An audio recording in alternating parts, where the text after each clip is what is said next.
No one can predict what happens after you become governor.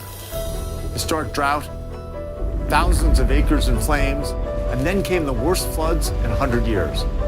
And the mass shooting in a movie theater once again tore the heart out of our community. I promised Colorado families that we would rebuild our communities better than before. And that just offering thoughts and prayers would never again be sufficient.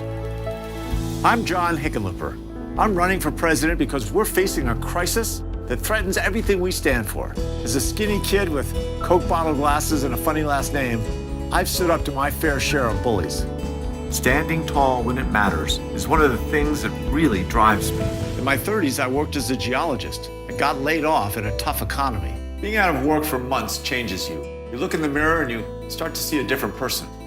One day, I got a library book on how to write a business plan. An abandoned warehouse in a forgotten corner of Denver. Became a successful group up. Hey, go. Hey, how you doing? Good to see you. Good to see you. In the end, we didn't just build a restaurant. We created a whole neighborhood that never looked back. At the age of 50, I was elected mayor. We transformed Denver into a national model for what a city could be. Then, during my 8 years as governor, we did the hard things families needed. With a divided legislature, we got health care coverage for nearly 95% of all Coloradans.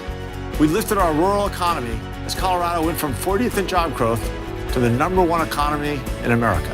We brought environmentalists and oil and gas companies to the table to create the toughest methane emissions laws in the country. Then, we beat the NRA by enacting universal background checks and banning high-capacity magazines. I'm running for president because we need dreamers in Washington, but we also need to get things done.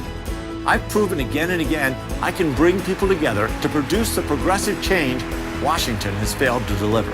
Join me, and we'll repair the damage done to our country and be stronger than ever. Come out to Civic Center Park in Denver on March 7th, and we'll kick off this campaign together.